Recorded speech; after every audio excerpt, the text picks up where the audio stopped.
balik lagi sama Fuad. Kali ini Fuad mau sharing tentang budidaya ikan gapi dengan media tank. Soalnya banyak banget yang bertanya, lebih bagus mana budidaya ikan gapi di styrofoam atau di tank gitu kan. Sebenarnya budidaya ikan gapi itu bisa menggunakan media apa aja ya. Mau itu styrofoam, tank ataupun tempat-tempat yang lain seperti ember ataupun ya pokoknya apa aja lah yang bisa dimanfaatkan. Yang penting tempatnya itu nyaman untuk gapi dan bisa membuat gapi itu lebih berkembang biak gitu kan. Nah kalau misalkan untuk di tank sendiri, kenapa menggunakan tank? Biasanya kalau di tank itu untuk budidaya yang indoor. Kalau misalkan outdoor, Fuad tidak menggunakan tank. Alasannya kenapa? Karena kalau misalkan di luar itu kan faktor udara ya.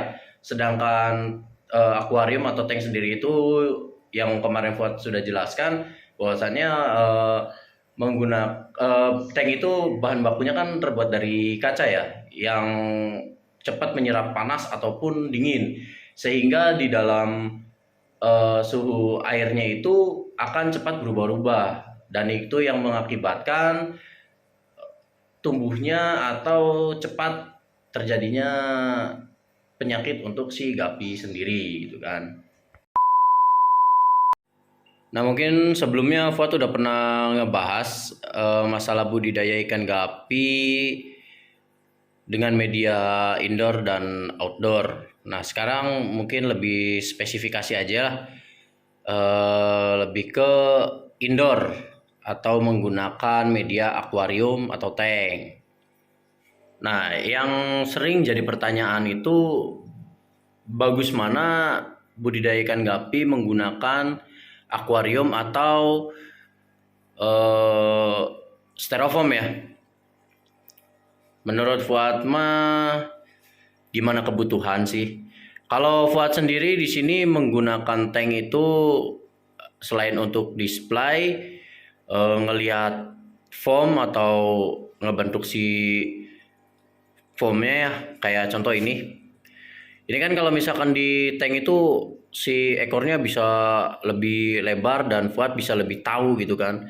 Kalau misalkan di styrofoam kan cuman dilihat dari atas doang, jadi nggak tahu gimana pertumbuhan si ekornya, lebarnya atau apa.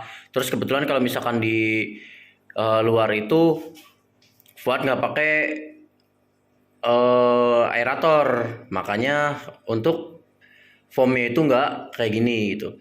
Nah ini Fuad nggak sekedar cuman buat ngebikin si posturnya aja ya, tapi Fuad juga ngebreednya juga pakai tank juga gitu kan.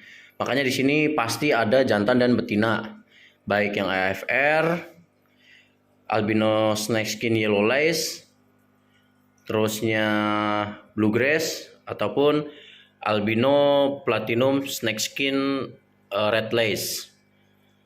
Nah, jadi untuk tank sendiri juga kita selain untuk bikin foamnya lebih bagus, juga bisa sekalian untuk ngebreed juga gitu. Cuman kalau misalkan menggunakan media akuarium, kita tuh harus rajin. Rajin dalam artian lebih ke ngontrol si airnya gitu.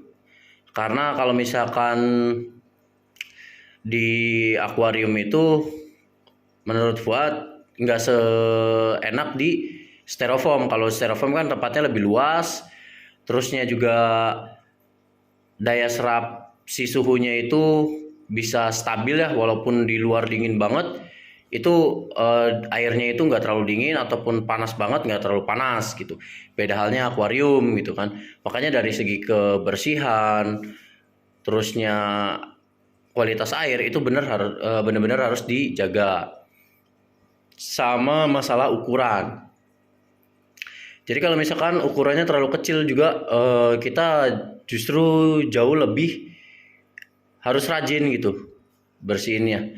Contoh kayak yang ini ya.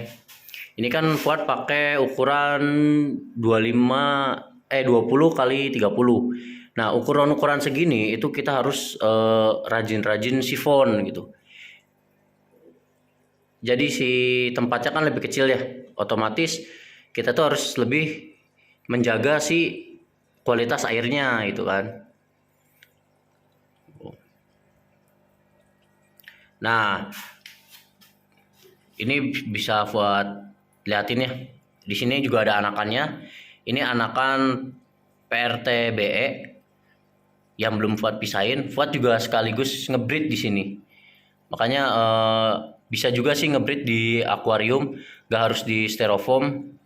Mungkin kalau misalkan di akuarium lebih enak untuk dipandangnya dan lebih kontrol juga sih untuk kualitas ikannya ataupun untuk si foamnya gitu kan. Tapi kalau misalkan mau di styrofoam juga bisa gitu. Nah, paling kalau misalkan media akuarium atau tank itu jauh lebih harus dikontrol sih kalau misalkan menurut Fuad. Tapi kalau misalkan kalian mau agak santai ya kalian pakainya itu media-media seperti styrofoam gitu. Soalnya kalau misalkan di tank sendiri ya perawatannya menurut Fuad pribadi, pengalaman Fuad pribadi di farm itu ya harus lebih ini sih lebih ekstra gitu untuk pergantian air dan lain-lainnya gitu. Soalnya kan beda ya kalau misalkan menggunakan styrofoam kan lebih luas juga dan lebih bahan bakunya itu nggak kayak kaca gitu tuh. Jadi untuk perkembangan atau kualitas airnya itu nggak cepat berubah-ubah dan nggak mempengaruhi kualitasnya gitu. Oke, mungkin sekian sharing dari Fuad yang cukup singkat. Semoga video ini bermanfaat dan semoga video ini juga bisa menambah keyakinan kalian untuk menggunakan media budidaya gapi.